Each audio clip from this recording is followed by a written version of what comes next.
To many, the northern tip of Newfoundland is still known as the French shore. But there's no trace of the languages of Brittany and Normandy in the voices of the youngsters who splash on the beaches here today. The French are long gone from the French shore. But the fishery they started is still very much alive, for as the Frenchmen left, the Newfoundlanders moved in. Schooners from all over the island began to fish the French shore and occupy the fishing rooms vacated by the French. The fish were plentiful here, so they stayed and brought their families. It was the beginning of permanent settlement. The fishery this summer, well, 'twas good and 'twas bad. According to John Henderson, it all depended on where you live. Well, here in Straitsview, it haven't been too good in Naughtyville, but the nearby communities, Anse Aux Meadows, which is, I know, about 2 miles, I believe, from here, and Quirpon, you know where Quirpon is because you just come from it. They done exceptional well, but here, I don't know, it's between good and bad. I don't know what you call that. Yeah. Some people, smaller boats, they done good, but the bigger gill knitters, no, they haven't done anything, not yet. So the fish has been on both sides of you, but you haven't had it here? Yeah, that's right. Yeah, that's a funny thing, isn't it? Yeah. That usually happens, you know. That happens lots of times. But, John, there's still time for you here in Straitsview to have a good fishery. Oh, yeah, I mean, if it was like years gone by, well, the last of August, fish always makes an appearance again. Usually the fish come early the year, the ice was gone, and, well, I suppose it went away early. It slides off in the deep water, I guess. As August now advances, around the last of August, when we always have a good spirit of fish. I believe you're going to go to Belle Isle soon, though, are you? Yeah, well, we plan to go now. We were going tomorrow, but I got lots of gear in the water, and I'm going to need it all taken out. So we're all planning all the boats here in Straitsview go next week. When it's fit, every morning now, you've had your experience of Belle Isle, you've just got to watch the weather. Yeah. Yes, indeed. We well knew the power and unpredictability of the winds and currents about Belle Isle. 2 years ago, we were there with Isaac Rose when his longliner sank and had a hard punch back in another boat. Just last year, the schooner Willing Lass ended her days near here. Yes, we knew why fishermen respect and fear Belle Isle. You don't go there in a small boat unless you're pretty sure of the weather. But we're not headed there today anyway, for Boyce Roberts and his crew have their trap set at Cape Bauld, just off the northern tip of Quirpon Island, which is about as far north as you can go in Newfoundland. It too has a reputation as a wild, rough spot, especially when the seas thunder in from the northeast. Setting a trap under the light at Cape Bauld was a bit of a gamble for Boyce Roberts and his brothers. We set the trap here last Monday, yesterday. I was going about 60,000, I guess. 50 or 60, between 50 and 60. How come you've only had the trap here for a week, though? Well, we hadn't in the trap that we drawled. We was getting a bit of fish up there and caught off up there, so we brought him back here. But it's been a long while since anybody fished here, I believe. Yes, it was, yeah. I can't remember about it. Long time. Why is that? Because it's a rough place? I guess so. It was tried a few years ago, but it was rough. There wasn't much hand of it made, you know. We tried earlier in the year and let one trap tore out. That was your Japanese trap, was it? Japanese trap, yeah. You really tore it up? Could you fix it, or? Oh, we fixed it about a month, 3 weeks to a month fixing it. That's not full days, you know, in spare time. So I can see why a lot of people would hesitate to put a trap out here. Yes. Yeah, it's a rough spot. But now it pays off, because there's always a bit of fish here. Oh, yeah. Looks okay today, but tomorrow might be worse, you know. Summertime, a lot of While the Roberts boys haul their trap, let's scramble up the cliff and have a yarn with the lighthouse keepers, Cyril and Joe Campbell. Joe, I believe the Campbells have been lighthouse keepers for a long time, have they? Yes, sir, for a long time. Started off in Cape Norman, in my great-grandfather's time. Then from that to grandfather and to my father, and now my brother is there, Alvin. I got another brother on Campbell Islands, Malcolm. And you're here at Cape Bauld. And I'm here at Cape Bauld. And what about your brother, your cousin here now? He's in it too. Cyril been there for 24 years. How does that work though? Why is it does it stay in the family? Is that just tradition, or do you just follow in your father's footsteps? I guess it's something you're growing up with. Well, you see what your father done before you or something, and you just more or less try to keep on going. Have either of you got children to keep it going? Yeah, we got children. I don't know if they're going to be crazy as we to keep at this or not. Well, you're crazy, you want to do it. You got to have more than that. Well, now it looks pretty good to me here. This is a beautiful day, of course. I guess it's not always like this, is it? Well, that's the name of the game there, because just coming to visit the place, it looks perfect. Everything is nice. But after you get here for 6 or 8 months, you got lots of time to sit down and think, where does this work or not? 'Cause life is only short, isn't it? I suppose you must enjoy it, though. Oh, yes. Guarantee he enjoys it. More especially summertime, eh? The nice summertime. The worst time it is in the fall. I mean, the fishermen all give up fishing. You know, and then mostly there's only 2 of us around. One looking at the other. Watching the seas leaping to the cliff. It does get pretty rough here, I suppose. Oh, yes, sir. Guaranteed. Yeah. Pretty rough sometimes. Now, what happens in the fall? Now, I suppose when ice comes, that's it. You go back, do you? Or do you go back home to Cook's Harbour? Oh, yes. Raleigh? Yeah. When navigation closes. Closing the navigation, we head back home again. For the winter. We're like the bears, we go back for the winter. Joe and Cyril aren't hermits. They live here with their wives and children. Even though they joke a lot about it, it isn't such a bad life. With all-terrain vehicles, it's easier to get about the island now. With phones, CBs, and the arrival of the occasional MOT helicopter, life here at Cape Bauld can't be as bad as it was in the old days. One can only imagine the lonely existence of old Mr. Campbell, the great-grandfather of these men, tending the original light and fog alarm. He could only look down from the cliff and watch the boats out fishing. Joe and Cyril can talk to the fishermen. Oh, yes, yeah, we spend a lot of time on CB and talking back and forth to fishermen. Most always someone calling in want a weather report coming across the Straits or one thing or another. Because our own personal CBs we're using, nothing here from the department. We only got a mobile telephone here on this station. And that's like the bad weather. Some days it's good and some days it's not fit for nothing. You can't get out. So we haven't got much communications here. And CB is better than the mobile telephone. I suppose now this is a pretty important lighthouse, right where it is in the northern tip of Newfoundland. I would say it would, yes, around northern, pretty close northern tip, I suppose. I don't know if Cape Norman is a bit farther north or not, but... But anything that's going to the Straits that's around you here? That's right. Yeah, I can't get in or out the Straits without passing around the point. I see there's some salt fishing production here. Oh, yes, well, I guess we got to live, you know. We eat salt fish, that's good. Do you get out in boat to catch that yourself, or what? Oh, yes, we go around the point there and take a few fish not fish for the winter anyway. Take care of our wants. Of course, you're right on some of the best fishing grounds in Newfoundland, I suppose. Well, I say it's as good as any for sure, isn't it, around here? That's what it seems like anyway. Seems like the boys down there at their cod traps, they get a bit of fish all the time. So you look down now on the fellows from Quirpon all the time as they haul their traps. Yeah, more or less we're looking down on them, that's right. Well, by now the twine is nearly dried up. It'll soon be time to dip the fish aboard. Boyce Roberts knew from his fish finder there wasn't much in the trap. But with today's prices, even a few £100 is a worthwhile catch.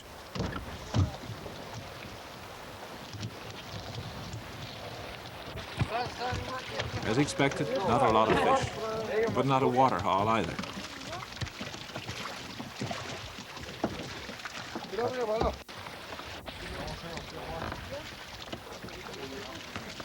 The Roberts brothers, 4 of them, have been fishing together for 4 years now. A son and a brother-in-law completes the crew.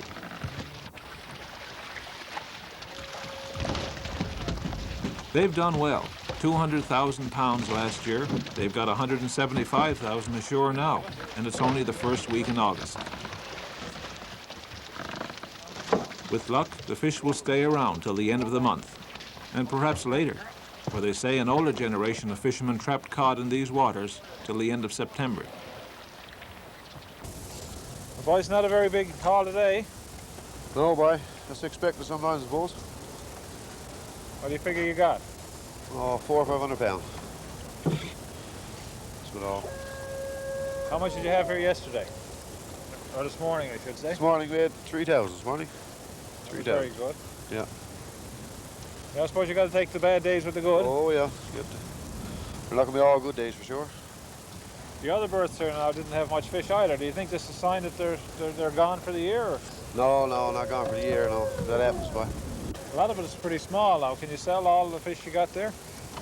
Yeah, I sell most of that. Well, yeah. Might even weigh about 100 pounds, I'd say. That's about all. Well, you glad now you use this berth the year, or that you tried this one?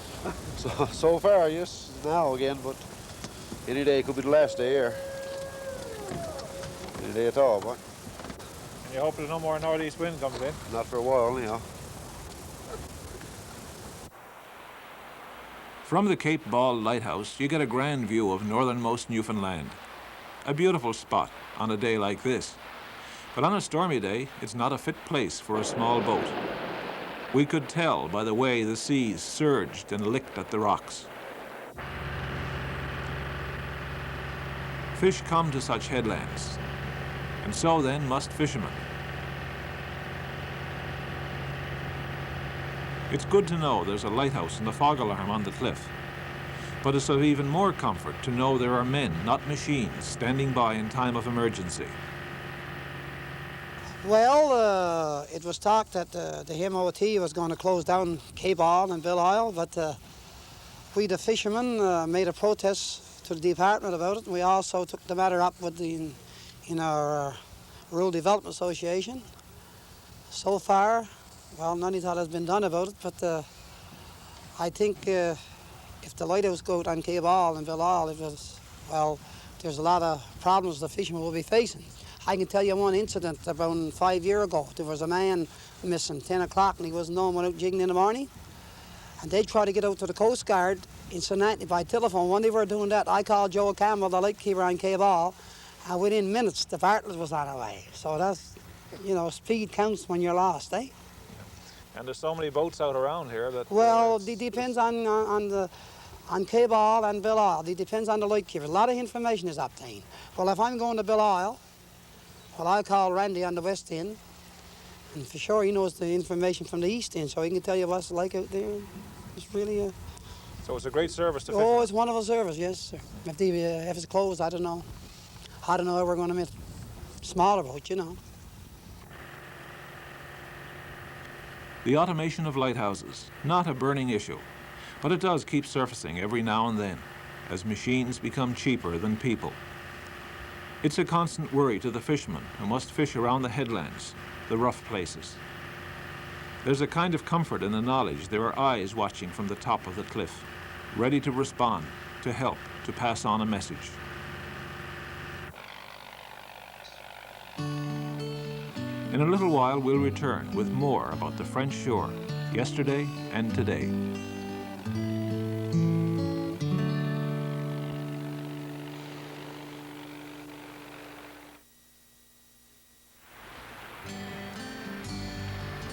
It's hard to believe that this northern tip of Newfoundland was once the center of the French overseas fishery.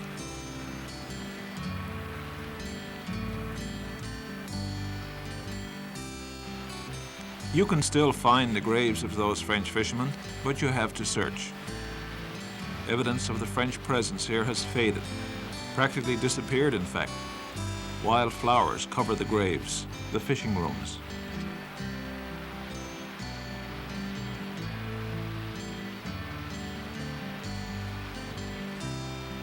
The French didn't really settle here on the French shore. Theirs was a migratory fishery, as the English fishery was at first. Ships would come out from Europe in the spring and return in the fall laden with salt fish. A few jumped ship and settled here, but the vast bulk of the people who live on the northern tip today are of British stock. Some came directly from Britain, but many came from the bays of the northeast coast, Bonavista Bay, Trinity Bay, Conception Bay. They came, they settled, they made this place home. But with each succeeding generation, memories of the French fishery faded. For a while, French warships would visit and paint the tombstones of the French fishermen. But eventually, even this stopped. The first English settler in Quirpon was Henry Pym. You can still see his tombstone. And you can see the portrait of him and his wife, proudly displayed, along with other pictures of the days of sail, in the home of their great-grandson, Gilbert. 70 years of age, Gilbert Pym is regarded as the local historian here in Quirpon. I was curious about his family. Well, sir, I'm the fourth generation. Right here in Quirpon? Right here in Quirpon. I was born there in 1916. So it was your great-grandfather then that came over? Yes, Henry Pym came from Bristol, England, in the 1800s, I guess, you know, the first start of the 1800s. Now that was the time when the French were out here, I believe. Oh, yes, yeah. Well, they had the French and the English warships, you know, used to be anchor off here. Really? Yes, sir. Why was that now? Well, I suppose, you know, they used to have trouble, you know, some trouble, I guess, in fishing. You know, I was thinking, they still have trouble today, I guess. Yeah. Tell me, do you see any remains of the French over there now? I mean, if you looked around, would you see where they'd been fishing? Anything Well, we got a garden over there now, and my wife last spring, she dug up this button, see? This is French. Oh. And a key, we got a key, and... So there's still signs There's of them still around. signs there, yeah, and in clay pipe, she got a clay pipe last year, I think it was. You know, the steamer's gone. Yeah, and then there's a graveyard point, they call that. I don't know if there's anybody buried there or not, but they call it graveyard point, right out on the point. Was you out there? Yes, we saw one French grave. Well, that's where the French, I guess, they buried their dead, you know. So after the French people left, a lot of Newfoundlanders Oh, and they English came in people... from Barnabas Bay, Trinity Bay, and Conception Bay, and they built up. I can remember when that Nova Zealand built up twice. Always a good place for fish. Oh, millions, sir. Millions. They wouldn't dry it here, now they'd take it home, would Well, they? one summer, 1934, the Limanche and the LCMR took our fish to Trinity Bay and got it dry. We had 900 kennels for 5 of us. A shore fish and 50 kennels of Labrador. We made that. Obviously, a good place for fish in the early days, and for seals. But the settlers turned to the soil, too. A tradition proudly carried on today by Gilbert's wife, Ada. Ms. Pym, is it hard to get stuff to grow here in Quirpon? Some years it's hard to get it grow. Depends on the dry weather or cold weather. We had a cold spring, eh? And seems like that's got everything backwards. But now in a good year, what can you grow?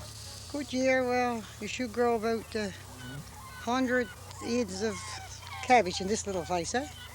That's enough for your crowd. That's enough for our family, yeah, for the winter. Yeah. And potatoes, well, we set our potatoes over across on the island, eh?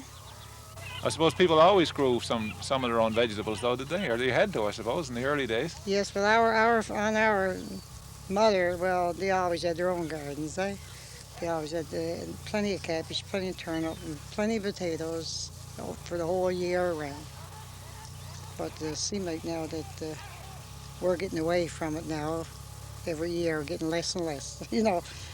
It's nice to be able to grow your own vegetables, though, isn't it? Yeah, it's nice, yeah.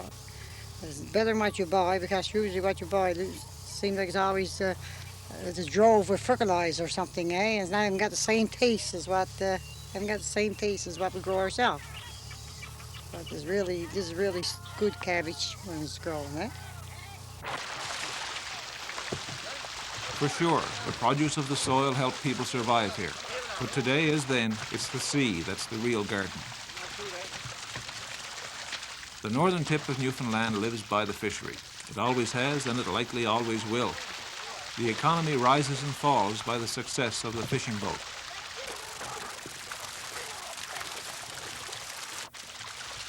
The Icelandic sagas say that the Vikings caught fish near here. That was nearly 1,000 years ago. The French had a crack at it for 200 or 300 years, and now we Newfoundlanders are struggling to make a go of it. It's been up and down for years here on the northern tip. Catch failures, then good years. Threats of plant closures. Yet somehow the fishery continues to survive, lurching from crisis to crisis. This was a pretty good year for a lot of fishermen on the French shore. Among them, Joyce Sims and his crew of St. Anthony Bight. How you doing, Joyce? Hey! What do you think you got?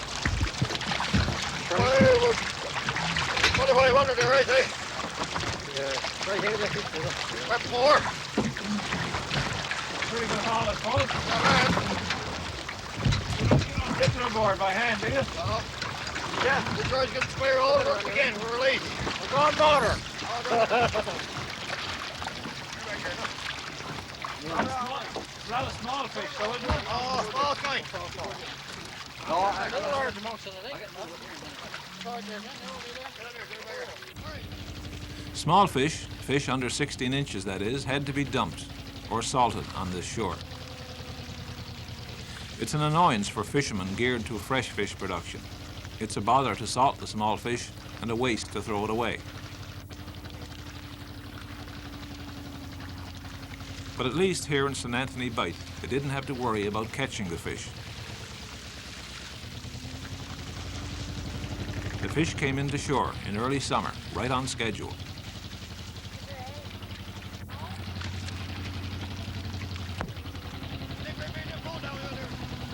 There were exceptions. There were places where the fish didn't strike in. And I wondered if John Henderson of Straitsview had any ideas on the matter. John, why is the fish so spotty down around this way this year, then? Well, fishermen got different opinions concerning it. One thing, we got a lot of inshore draggers, small draggers, and I believe there's too much concentration here in the Straits of Belle Isle. You remember the Straits is only 9 mile across on the inside here, and on the east side here, it's 28 mile from Double Island to Cape Bauld, and around 60 mile from Cape Bauld to Flowers Cove. And I suppose there's over 100 draggers there besides the other small boats fishing from both sides of the Straits. You notice it's making a difference, and this is what we blaze for it. Perhaps we're wrong. They tell us we don't know what we're talking about, the biologists, but it got to make a difference. But now there's some places where there's lots of fish, like Quirpon and... It's funny, but you know, after you go down over the shelf here, they don't have no concentration of draggers. We get some comes in right in there now. Well, this year there was some charged, but after you go down over the shelf here, it goes right down to probably 60 to 90 fathoms of water, and the bottom is too rough from the drag. Here in Griquet, they don't have no draggers at the bottom, and they're getting a lot of fish. Now, this was one of the best places around one time, but well, then you're going to say, well, what about the other community alongside Anse Aux Meadows? Yeah. You know, it's hard to figure it out. Hard to figure it out, yeah. Probably it's not the draggers. I think sometimes they does good because they start to fish from the bottom on the line. So you take for Cook's Harbour, they have a lot of draggers around, but they get a lot of fish. Yeah. There's still that don't mean to say the fish is not getting scarce all the time. I'm just saying. Yeah, but now it's still not too late for people here. No, it could come now. Yeah, if it was like years ago, we had a good breezing on the land now. You know, from the northeast, lots of fish to Belle Isle. Well, maybe you'll make your fortune on Belle Isle. I don't know about the fortune. I don't think you're going to make it out fishing there. John was right. He didn't make his fortune this year, for the weather turned foul at Belle Isle and the small boats couldn't get out. The fish soon left St. Anthony Bight, but at Cape Bauld the Roberts boys were hauling their trap till late in September. They did well. All told, compared with other parts of Newfoundland, the fishery was pretty good this year, here on the northern tip of the island, the stretch of coastline they called the French shore.